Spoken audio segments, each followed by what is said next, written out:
चलिए भाई, आप सभी लोगों को गुड मॉर्निंग। क्योंकि कई दिन आप छुट्टी करके आए हो तो आप लोग सभी खुश होंगे। ठीक है, तो शीतकालीन अवकाश समाप्त हो गया है। तो हमने शीतकालीन अवकाश के अंदर भी आप लोगों को जो चैप्टर चल रहा है प्रदीप्ति यानी कि इल्यूमिनेशन, उसमें कुछ टॉपिक्स करवा दिए थे और वहीं से हम जहाँ से हमने छोड़ा था वहीं से आगे स्टार्ट कर रहे हैं हम। ठीक है, तो हमने 2 टॉपिक्स कंप्लीट करवा दिए थे इल्यूमिनेशन के और अब वहीं से आप करते हैं आगे स्टार्ट। ठीक है, तो आप लोग अगर इस चैनल के ऊपर नए हो तो चैनल को सब्सक्राइब, लाइक और शेयर करिए। ठीक है, और ज़्यादा से ज़्यादा इसको शेयर करिए। ठीक है, अपने WhatsApp group, Facebook group, Instagram, Telegram सभी पे क्या करें, इसको शेयर करें ज़्यादा से ज़्यादा। तो हम इसी प्रकार से आप लोगों को स्किल्स टेस्ट और थ्योरी इलेक्ट्रिशियन दोनों चीज़ें प्रोवाइड करवा रहे हैं। और थ्योरी के साथ साथ अब हम प्रत्येक चैप्टर वाइज एक एमसीक्यू क्वेश्चन भी तैयार कर रहे हैं, जिसकी 2 क्लास प्रॉपर तरीके से हो गई है। ठीक है, तो जहाँ से आप लोगों का जो एग्ज़ाम के अंदर ITI के अंदर जो क्वेश्चंस आते हैं वहाँ से आप लोगों को क्वेश्चन देखने को मिलेंगे। ठीक है, आप लोग ज़रूर इस क्लास को देखिए ताकि आप लोगों को चीज़ें बेनिफिट मिल सके। ठीक है ना, क्योंकि पहली बार नहीं, वहाँ से जो निम्मी की जो लैंग्वेज होती है, निम्मी की लैंग्वेज के अनुसार ही वहाँ से क्वेश्चन को पुटअप किया गया है और वहाँ से क्वेश्चन प्रोवाइड अच्छे तरीके से होते हैं।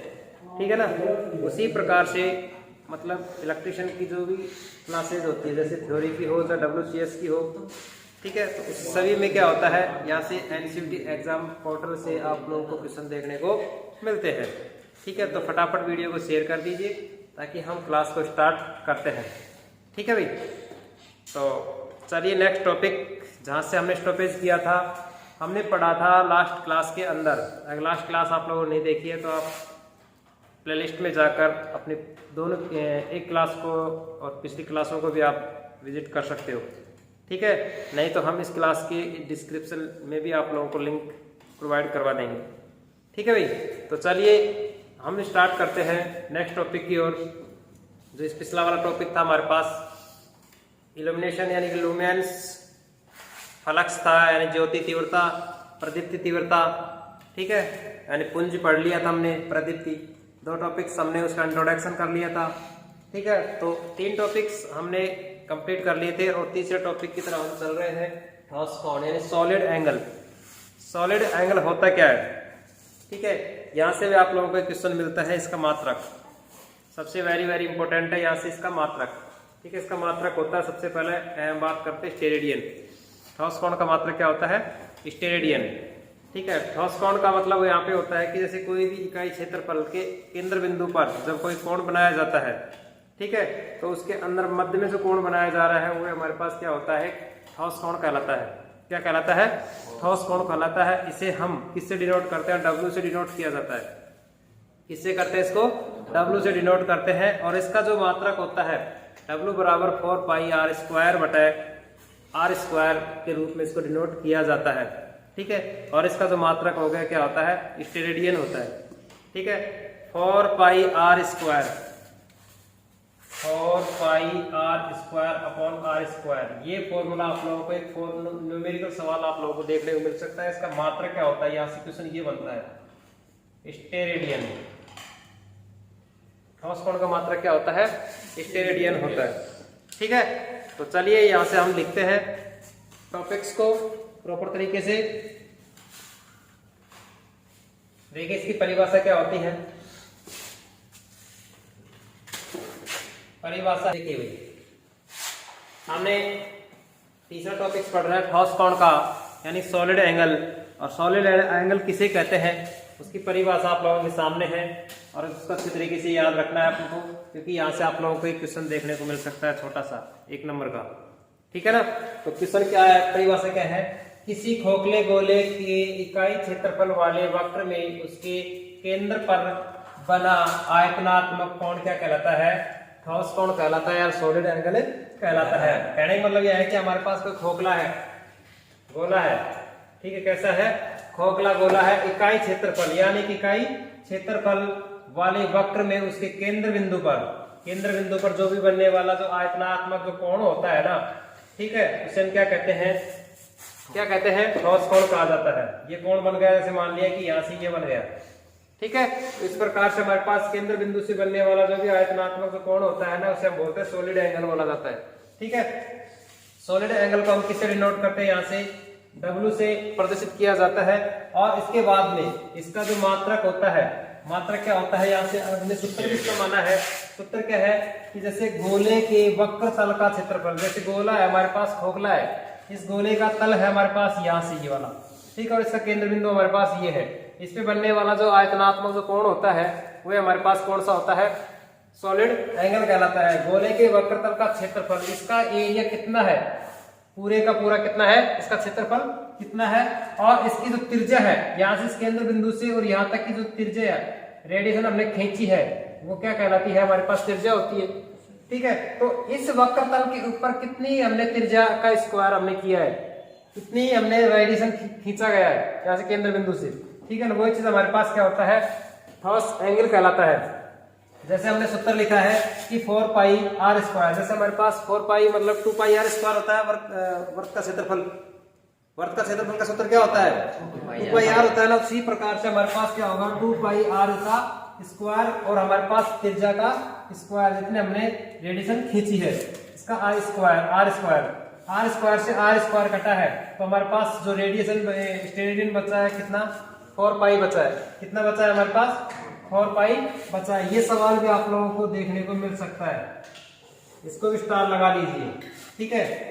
और ठोस कोण का जो मात्रक होता है वो क्या कहलाता है, स्टेरेडियन होता है। यहां से ये क्वेश्चन आपको वेरी वेरी इंपॉर्टेंट है, ये टेक्निकल हेल्पर 2022 ये एग्जाम के अंदर आया हुआ है।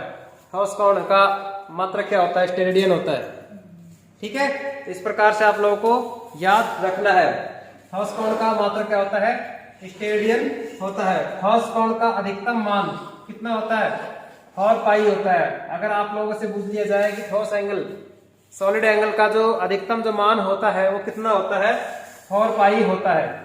कितना होता है, 4 पाई होता है, ठीक है। तो ये था हमारे पास कौन सा, ठोस एंगल। क्लियर है चीजें। उसके बाद में हमारे पास आता है मानक स्टैंडर्ड कैंडल, यानी कि स्टैंडर्ड जो मोमबत्ती होती है, मानक मोमबत्ती।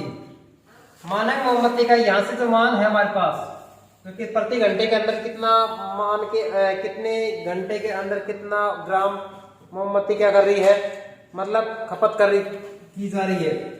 यह मोमबत्ती जो प्रति घंटे 7.776 ग्राम जलती है, ठीक है, और उसे क्या कहते हैं हम, मानक मोमबत्ती कहते हैं। बस इतना सा ध्यान रखना आप लोग कि जो मानक मोमबत्ती होती है प्रति घंटे के अंदर कितने ग्राम क्या करके जलती है। तो हमारे पास आंसर क्या रहेगा, 7.776 ग्राम रहेगा, ठीक है। तो ये चीजें आप लोग क्लियर है सभी के, क्योंकि ये छोटी छोटी परिभाषाएं हैं, ठीक है। ये छोटी छोटी परिभाषाएं अपने क्या कहते हैं एग्जाम के तौर पे आप लोगों को देखने को मिल सकती है, ठीक है। देखिए यहाँ से हम क्वेश्चन की अगर बात करते हैं तो क्वेश्चन हमारे पास कहाँ से क्या बन रहा है, एक क्वेश्चन हमारे पास ये बना है, ठीक है। एक क्वेश्चन यानी कि इसका मात्रक बन सकता है, और इसका जो अधिकतम जो मान होता है वो कितना होता है, 4 पाई होता है। तो ये क्वेश्चन भी आप लोगों को देखने को मिल सकता है। तीसरा हमारे पास इसका सूत्र पूछ सकता है, ठीक है। और ये चीजें है, अगर क्वेश्चन के अंदर अगर बात कर ले कि यहाँ से ये क्वेश्चन के रूप में दे दे, किसी गोले के इकाई क्षेत्रफल वक्र में उसके केंद्र बिंदु पर बनने वाला आयतनात्मक कोण क्या कहलाता है, उसको क्या कहलाएगा, आप ठोस कोण कहलाएगा, ठीक है। इसी प्रकार से यहाँ से आप लोगों को इसी टॉपिक्स के अंदर 3 क्वेश्चन आप लोगों को देखने को मिल सकते हैं, ठीक है ना। और यहाँ से चौथा क्वेश्चन, यहाँ से हमारे को ये चीज मिल सकती है कि मानक मोमबत्ती है वो प्रति घंटे के अंदर कितने जलती है, कितने ग्राम जलती है। तो 7.776 ग्राम क्या होती है, खपत होती है, ठीक है। चलिए नेक्स्ट, चलिए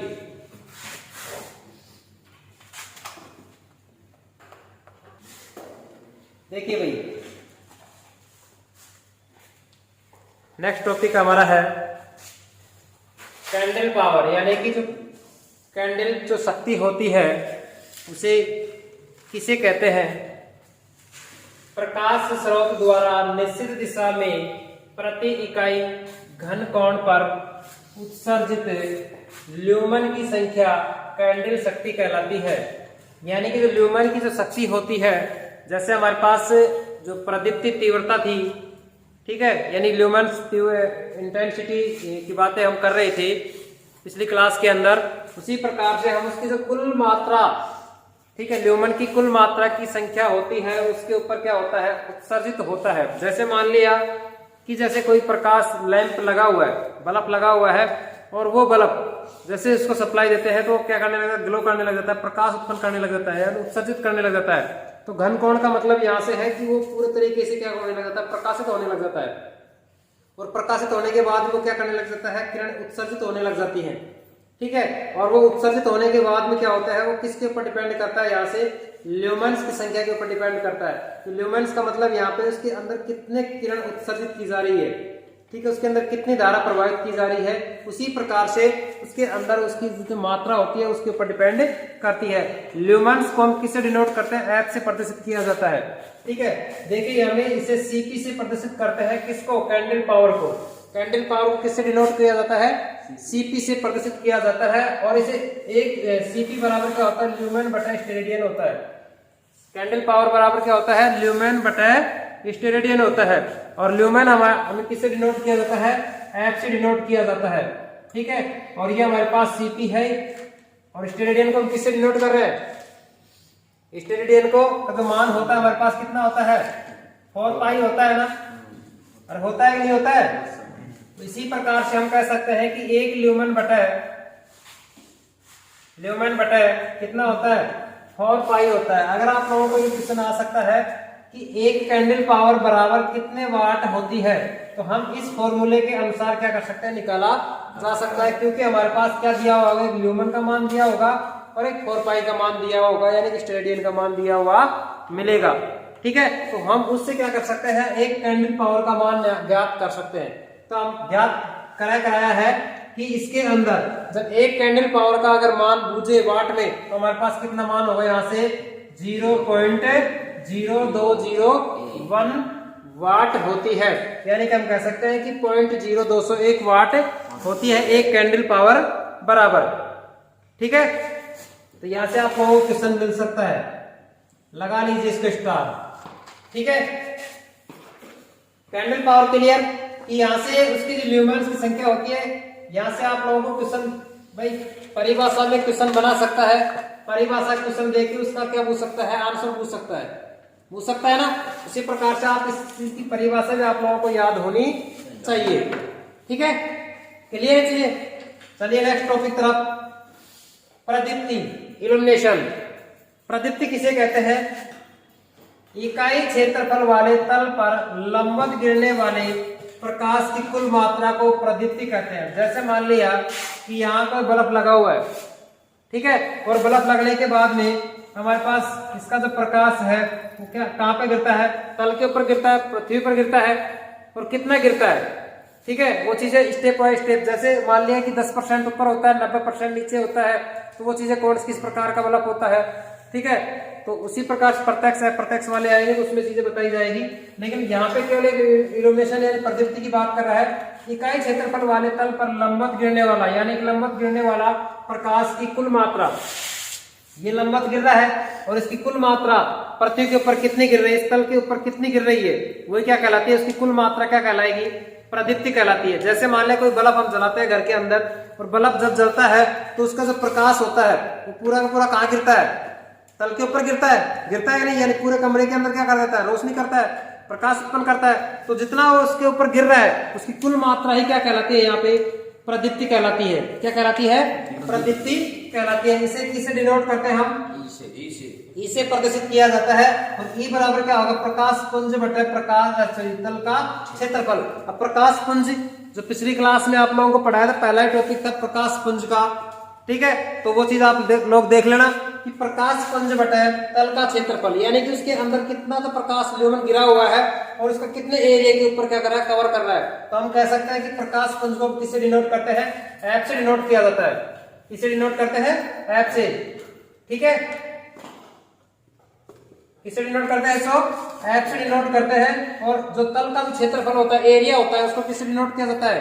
A से, जिसको हम अनुप्रस्थ काट क्षेत्रफल बोला जाता है, बोलते हैं ना। इसी प्रकार से F E बराबर F अपॉन A, तो हम कह सकते हैं कि अनुप्रस्थ काट क्षेत्रफल जो हमारे पास प्रदीप्ति है उसको क्या होता है? व्युत्क्रमानुपाती होती है, और सीधी सीधी हमारे पास जो प्रदीप्ति होती है वो प्रकाश पुंज के अनुक्रमानुपाती होती है। देखिए यहाँ से हम कह सकते हैं ये प्रदीप्ति है, और प्रदीप्ति सीधी F क्या है यहाँ पे? प्रकाश पुंज, और प्रकाश पुंज के समानुपाती क्या होगी? यहाँ पे प्रदीप्ति होगी। अरे जितना प्रकाश होगा उतना ही क्या होगी? प्रदीप्ति होगी, ल्यूमन होगा, ठीक है। और उसके व्युत्क्रमानुपाती क्या होगा? उसका क्षेत्रफल होगा, तो कितने क्षेत्रफल के ऊपर गिरा जा रहा है, ठीक है। तो कई बार क्या होता है कि जैसे प्रकाश लैंप हम लगाते हैं तो आधा प्रकाश ऊपर चला जाता है और आधा प्रकाश नीचे आता है, तो वो एरिया के ऊपर डिपेंड हुआ कि नहीं हुआ? अनुक्रमानुपाती हुआ कि नहीं हुआ? तो इसी प्रकार से हम कह सकते हैं कि उसके क्या होगा? व्युत्क्रमानुपाती होगा प्रदीप्ति पुंज के, ठीक है। तो इसी प्रकार से हम कह सकते हैं इसका जो मात्रक होता है, यहां से क्वेश्चन देखने को मिलेगा आपको 100%, ठीक है। प्रदीप्ति की जो मात्रक होता है, एक तो हमारे पास ल्यूमन प्रति मीटर या लक्स बोला जा सकता है, ठीक है। क्या बोल सकते हैं हम? ल्यूमन प्रति मीटर या लक्स, दोनों इकाई होती है, मात्रक होते हैं किसका? प्रदीप्ति का। किसका मात्रक होता है? इल्यूमिनेशन का, ठीक है। प्रकाशित तल की प्रदीप्ति मापने वाला अन्य मात्रक मिलीफोट या फुट कैंडल भी कहा जा सकता है, ठीक है। मिलीफोट भी और फुट कैंडल भी किसकी इकाई होती है? प्रदीप्ति की इकाई होती है। भाई इन दोनों के अलावा, ल्यूमन प्रति मीटर या लक्स के अलावा भी हमारे पास जो मापने की जो यंत्र होते हैं, इकाइयां होती है, मिलीफोट और फुट कैंडल में भी इसको मापा जा सकता है, ठीक है। तो हम कह सकते हैं कि 1 मिलीफोट बराबर 1 ल्यूमन प्रति वर्ग सेंटीमीटर होता है। तो 1 फोट बराबर हमारे पास 10 की पावर क्या होता है? लक्स, यानी कि 1 फोट बराबर 10 की पावर 4 लक्स होती है। ध्यान रखना क्योंकि यहाँ से क्वेश्चन आ सकता है कि 1 फोट बराबर कितने लक्स होते हैं? 10 की पावर 4 लक्स होती है, ठीक है। तो 1 फुट कैंडल बराबर 1 सीपी बटे हमारे पास फुट होगा, ठीक है। देखिए यहाँ से प्रकाशित तल की प्रदीप्ति मापन के लिए प्रकाशमापी यंत्र का प्रयोग किया जाता है। जैसे कोई भी प्रकाश या बल्ब को मापने वाला यंत्र होता है उसे हम क्या कहते हैं? प्रकाशमापी कहा जाता है। क्या कहते हैं? जैसे तापमान को मापने वाला यंत्र क्या होता है? तापमापी, जिसको हम बोलते हैं पायरोमीटर। पायरोमीटर दिखाया नहीं दिखाया? तापमान को मापने वाला यंत्र होता है ना। इसी प्रकार से जो प्रकाश को मापने वाला जो यंत्र होता है वो हमारे पास कौन है? प्रकाशमापी होता है, ठीक है। यह फोटो डायोड, ये क्या ध्यान रखना, यहां से क्वेश्चन आ सकता है। फोटो डायोड पर आधारित इलेक्ट्रॉनिक यंत्र होता है। तो हम कह सकते हैं कि जो प्रदीप्ति होता है, प्रदीप्ति जो किसके ऊपर आधारित होता है?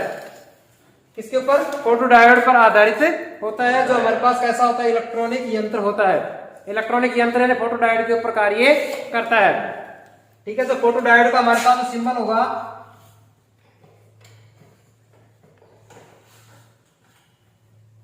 इस प्रकार से होता है, यानी कि जो प्रकाश की तल गिर रही है, ठीक है। तो ये थी हमारे पास दो टॉपिक्स, कैंडल पावर और प्रदीप्ति। दोनों चीजें क्लियर है? अगर किसी की दिक्कत नहीं तो चले आगे। चलिए, तो इस चीज को आप याद करते रहना।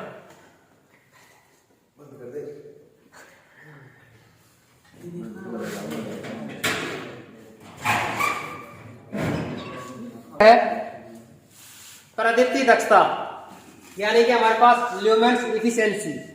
ल्यूमेंस इफिशिएंसी यानी दक्षता की बात करते हैं। यहां से आप लोगों को क्वेश्चन मिलेगा ही मिलेगा आपको इफिशिएंसी में। आप ये कहोगे साहब हर टॉपिक में से आप क्वेश्चन बता रहे हो, क्योंकि ये चीज बोलता है या एग्जाम के तौर पे हम देखे हुए क्वेश्चन है कि आप लोगों को क्वेश्चन देखने को मिलेगा।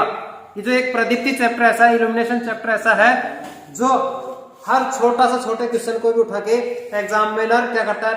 एग्जाम में डालता है, पेपर के अंदर डालता है, ठीक है। और इसमें इस चैप्टर के अंदर स्टूडेंट क्या करता है? उससे कंफ्यूज होता है। कंफ्यूज कैसे होगा? जैसे थोड़ी देर पहले हमने पढ़ा प्रदीप्ति पुंज का मात्रक क्या होता है।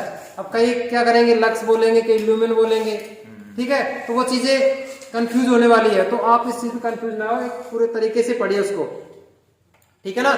इसी प्रकार से छोटे छोटे क्वेश्चन बन रहे हैं यहाँ से, ठीक है। क्वेश्चन कहीं से भी बन सकता है, एग्जामिनर कहीं से भी उठा के उसको डाल सकता है, ठीक है ना। प्रदीप्ति दक्षता का मात्रक पूछेगा, सबसे ज्यादा इसमें मात्रक है, मात्रक सबसे ज्यादा क्वेश्चन पूछता है, ठीक है ना। इसी वजह से अपन चाहे टॉपिक्स कम पढ़ लेंगे लेकिन चीज समझ में आनी चाहिए, ठीक है ना।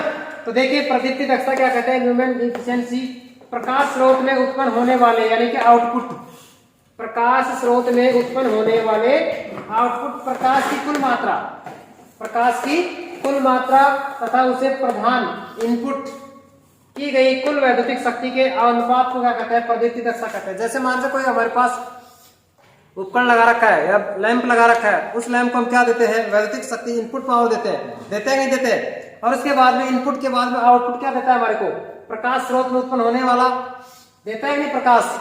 अरे जैसे बल्ब को हम विद्युत सप्लाई देते हैं और बल्ब क्या कर देता है अपन को, प्रकाश देता है नहीं देता है। जैसे मान लिया कि वैद्युतिक शक्ति हमने क्या दी, इनपुट दी, और प्रकाश की कुल मात्रा हमने क्या की, आउटपुट प्रदान की, तो हम दोनों का जो अनुपात होगा वही क्या कहलाता है, इफिशियंसी कहलाता है, यानी प्रदीप्ति दक्षता कहलाता है, ठीक है। तो हम कह सकते हैं प्रदीप्ति दक्षता बराबर आउटपुट ल्यूमेन में इनपुट वाट में। अब ये समझ में आई आप चीज आपको, आउटपुट ल्यूमेन, आउटपुट क्या है यहाँ पे, यानी प्रकाश स्रोत में उत्पन्न होने वाले प्रकाश की कुल मात्रा, कुल मात्रा किस में डिनोट किया जाता है, ल्यूमेन में, ल्यूमेन में करते हैं ना।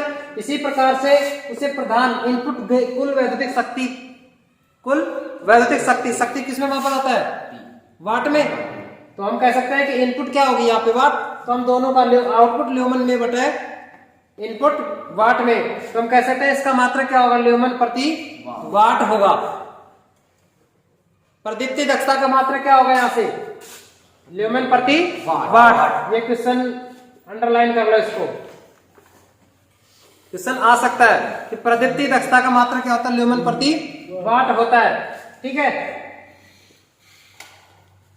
Question very very important. Next आता है हमारे पास चौंध, ग्लेयर, ठीक है। प्रकाश स्रोत में उत्सर्जित वह प्रकाश, प्रकाश स्रोत में उत्सर्जित वह प्रकाश जिसे खुली नंगी आंखों से देखने पर आंखों में अवांछनीय कष्ट होता है। जैसे मान लिया, जैसे आप लोगों ने कभी देखा है सूर्य ग्रहण हुआ है, चंद्र ग्रहण हुआ है, और जैसे अपने नंगी आंखों से देखते हैं तो अपन के चौंध सा पड़ता है आंखों के ऊपर। जैसे कोई भी बाइक शीशा है, शीशा बाइक के ऊपर लग रहा है, जैसे उसका सूर्य किरण पड़ के वापस अपने आंखों के ऊपर पड़ रही है, तो अपने आंखों के सामने जो चीजें होती है वो दिखाई नहीं देती है ना, तो वही चीज यहाँ पे क्या बोलते हैं, इसको हम चौंध बोलते हैं। तो जैसे में अपन बोलते हैं ना कि आंधा शीशी हो जाती है, होती है ना, उसी प्रकार से इसको हम चौंध बोला जाता है, जिसे हमें खुली आंखों से नहीं देखा जा सकता है। कभी भी देख लेना, सूर्य को अगर अपन देखते हैं, अभी फिलहाल में अगर देखेंगे तो नंगी आंखों से देखते हैं तो स्पष्ट सही तरीके से दिखाई नहीं देगा अपन को।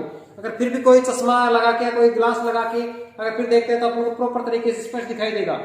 तो अपने आंखों के ऊपर क्या होगा, इतना इफेक्ट नहीं पड़ेगा, ठीक है ना। इसी वजह से हमारी प्रकाश स्रोत में उत्सर्जित वह प्रकाश जैसे खुली नंगी आंखों से देखने पर आंखों में क्या होती है, अवांछनीय कष्ट होता है, उसे क्या कहते हैं, हम चौंध कहते हैं। क्लियर, ठीक है।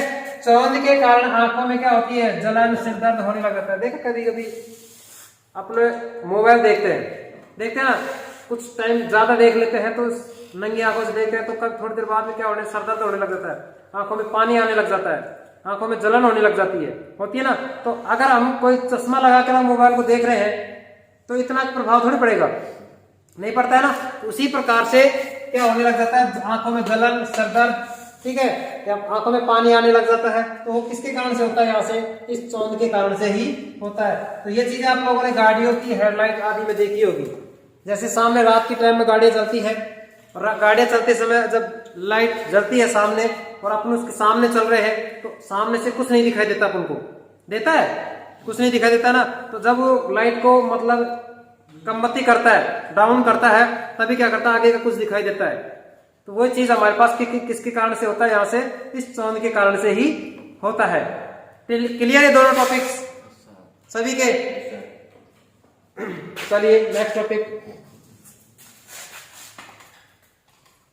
तो इसी प्रकार से हम आप लोगों को ये चीजें क्लियर होनी चाहिए, और आप वीडियो को ज्यादा से ज्यादा शेयर करिए, ठीक है।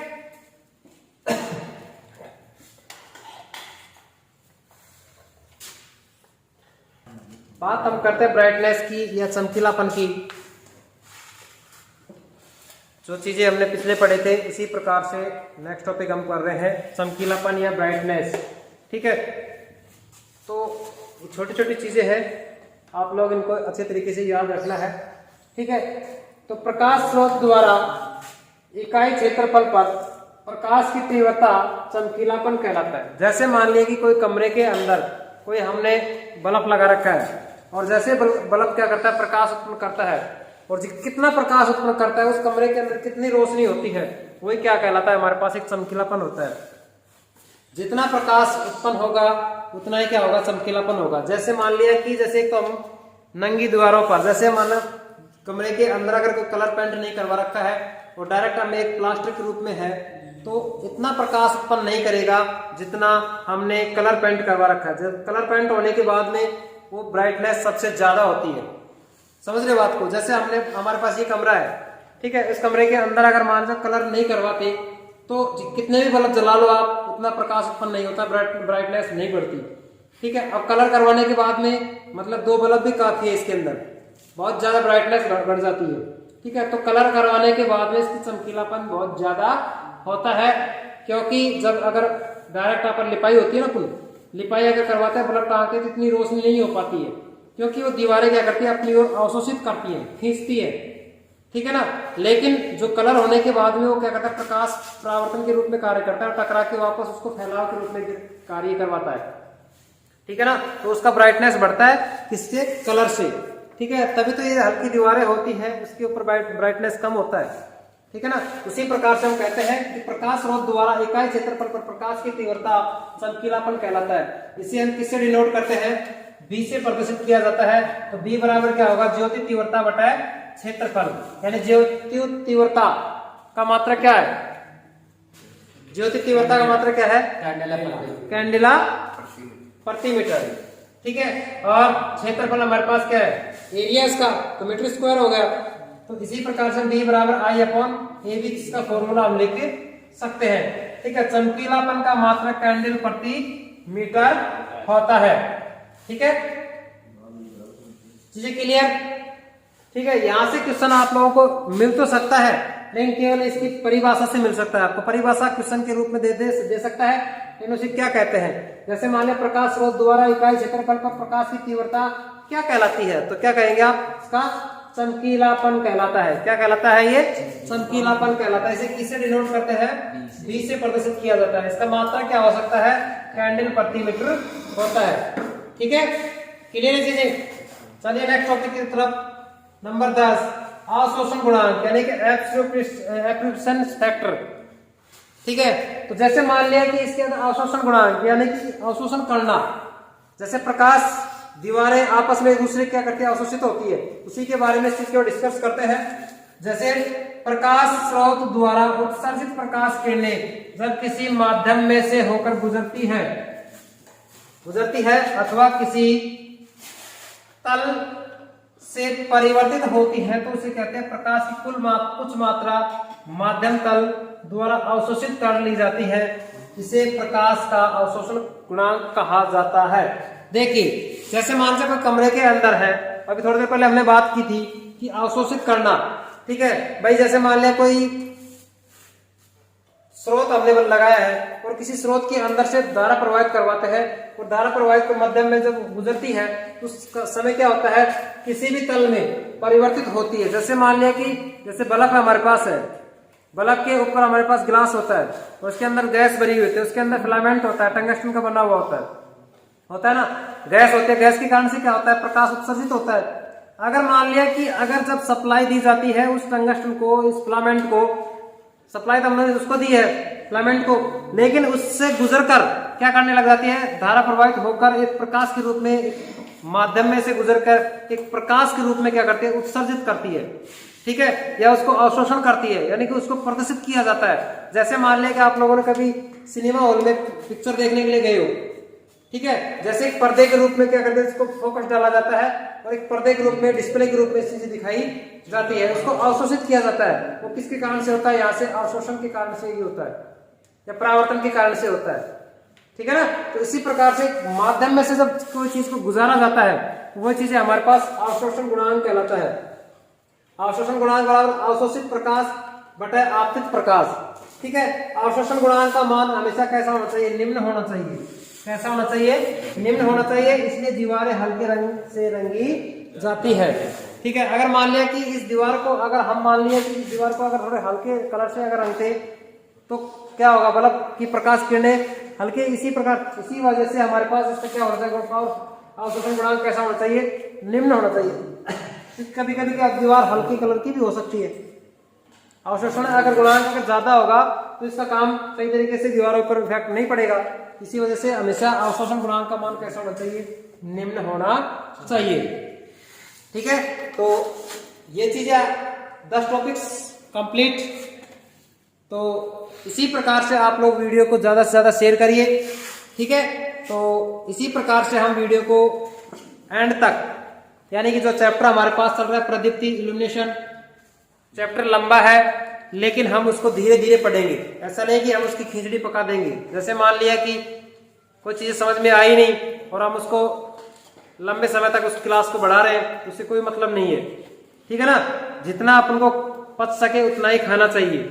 समझ रहे मेरी बात को?